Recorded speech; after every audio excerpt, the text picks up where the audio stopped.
Hey guys, welcome to another Escape Wheel watch review. Today we're going to be looking at the Phylida Speedmaster. You can pick these up for about $170, I think.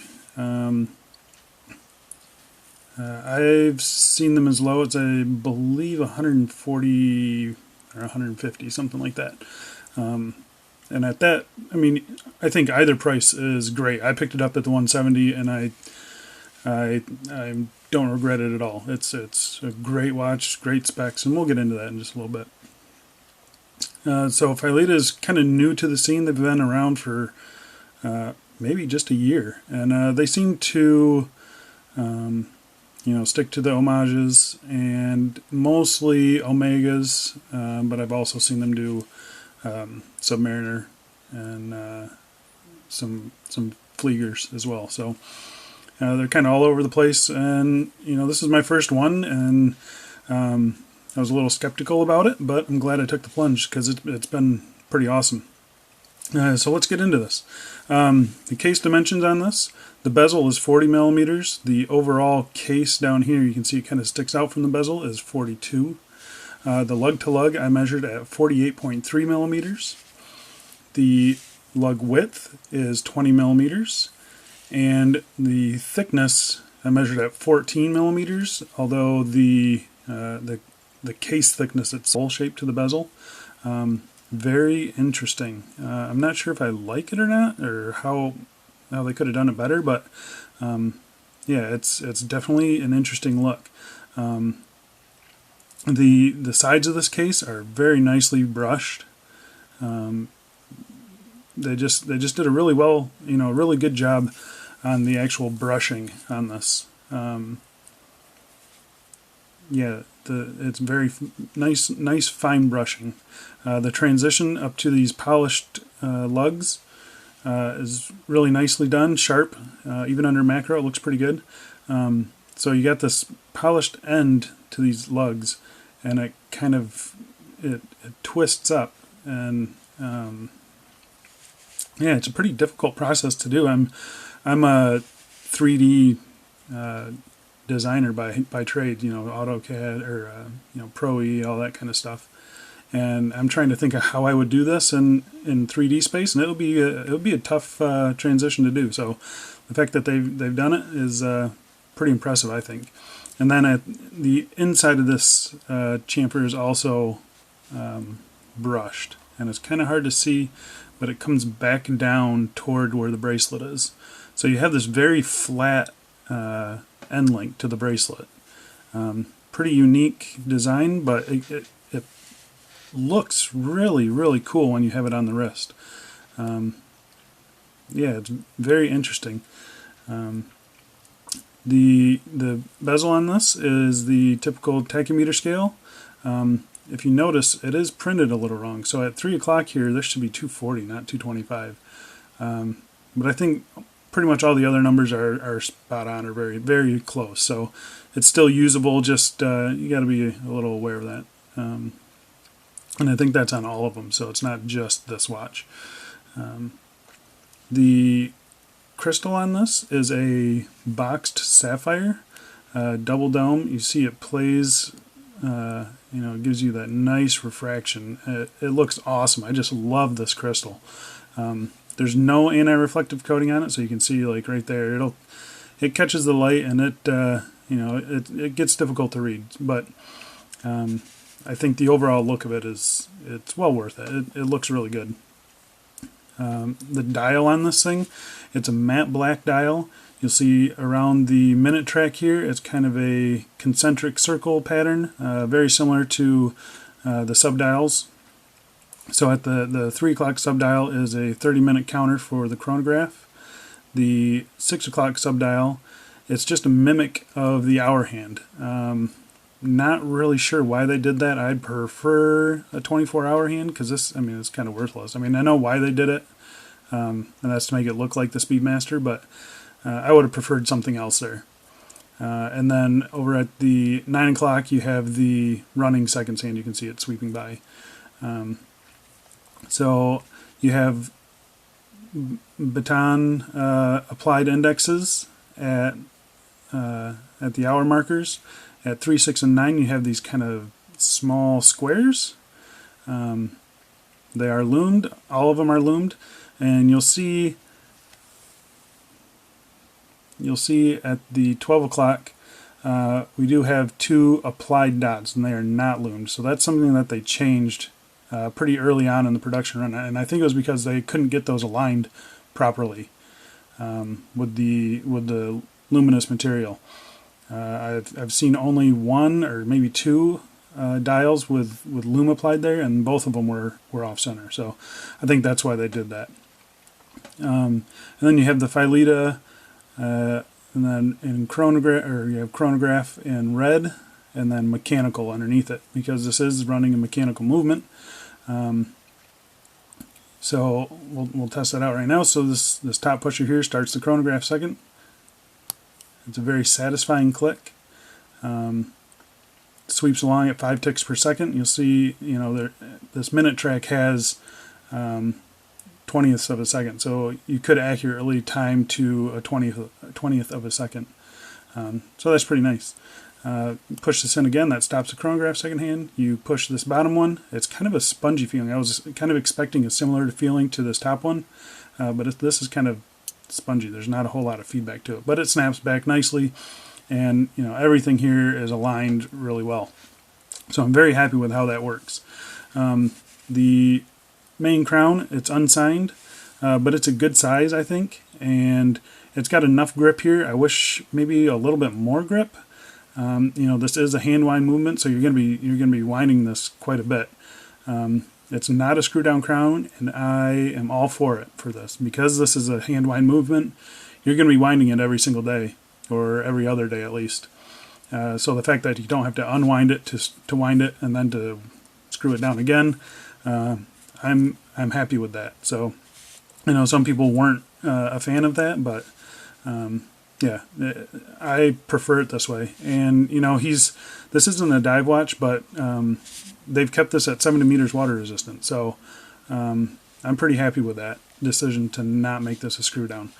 So like I said, in this position here, you can just start winding it, and it's a very quiet movement. This is my second hand winding movement.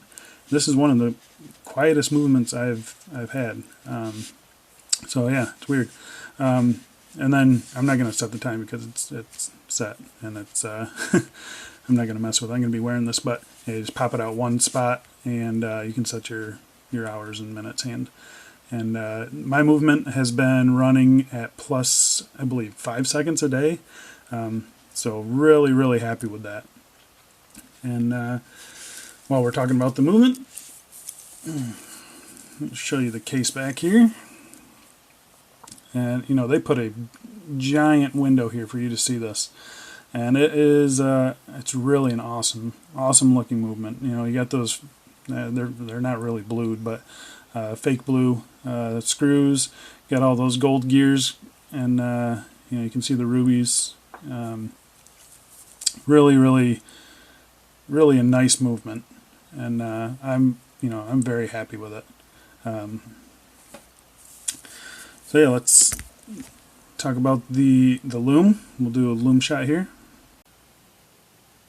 Alright, and here you can see the Lume Shot. We've got the San Martin Submariner on the left, the Phylida Speedmaster here, got a Tiger Concept here, and the Pagani Daytona. So I'd say the Pagani Daytona and the Speedmaster are they're about even, which is pretty good. I mean, I wasn't expecting much from this. There's not a whole lot of room on the indexes or the hands for any lume, so pleasantly surprised, I guess. Maybe slightly above average. You got the Tiger, which is, I think, kind of a middle ground between these $100 watches and San Martins. So yeah, I'm pretty impressed, I'd say. I have it charged up, and I can still read it 30 minutes later, so it's definitely not something you want to rely on, but it's there.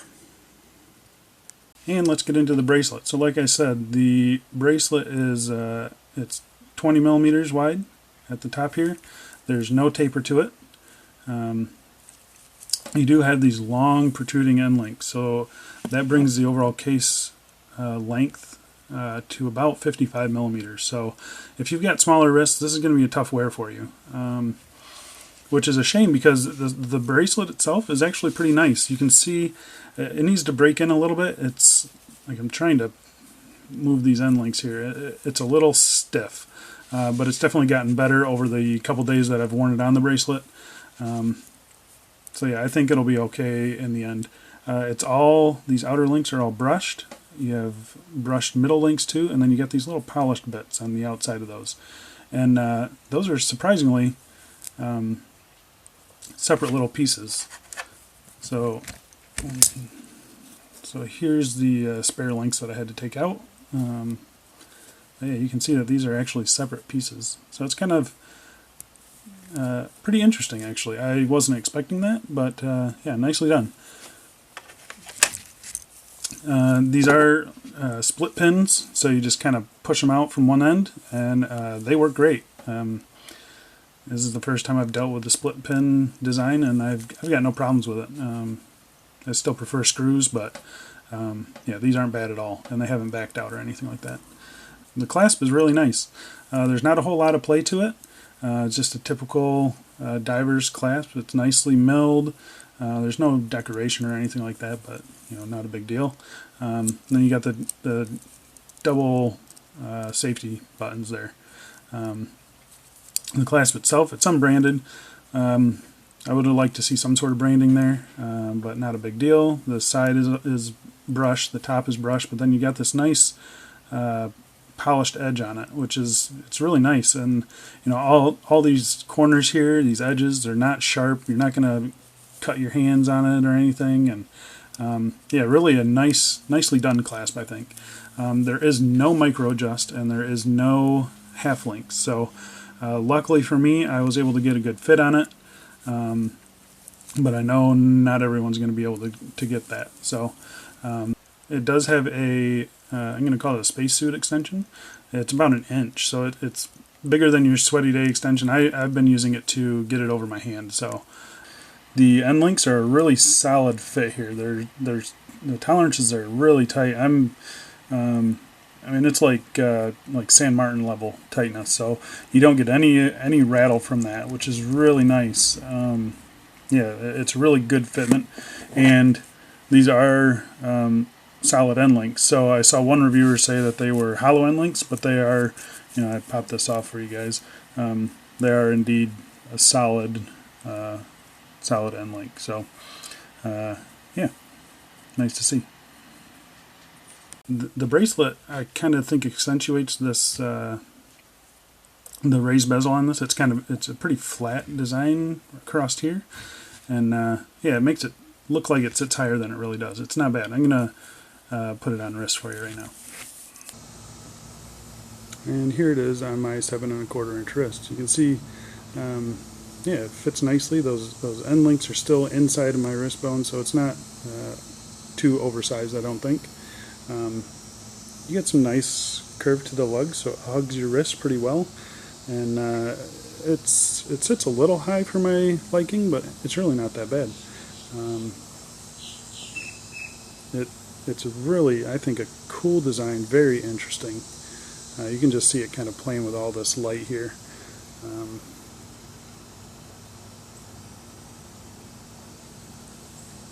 Yeah, I mean, there's a lot going on with the case on this thing, and it's a very interesting piece, that's for sure. And as you can see, those pencil hands, they're awesome. They're super legible in any light, really. As far as the quality control on this, it's actually really good. I have, you know, I mentioned the links on the bracelet are a little stiff, and then these little square indexes, I don't know if you can see it or not, they're just a hair off. They're just not quite perfectly square to the dial. It doesn't bother me. It's not off enough to, you know, be a distraction or anything like that. But yeah, other than that, you know, I didn't have any dial printing errors. You know, everything works the way it should. Yeah, it's a quality piece. I've got no complaints, guys.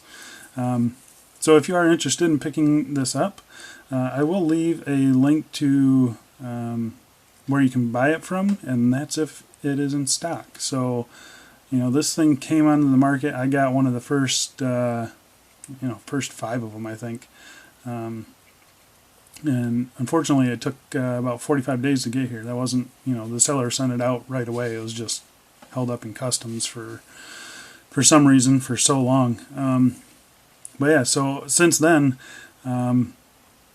he's been sold out constantly. He'll get some in, and they'll sell out pretty quickly. So you gotta keep your eye on this listing, guys. You know, I'll leave that link down there. It is an affiliate link. It just tells the seller that I sent you there. You know, it doesn't cost you any extra. I get a little bit of a kickback, and that it's going to go right back into the channel. So hopefully I can get you guys some more watches to review. And, you know, we'll do some giveaways and stuff like that. I've only got 6 spots in my watch box. So, yeah, if you like the video, please consider subscribing and leaving a thumbs up. If you have a question or comment, you know, drop those down below. I will respond to you as soon as I can. Usually pretty quick with that, guys. So yeah, just let me know, guys.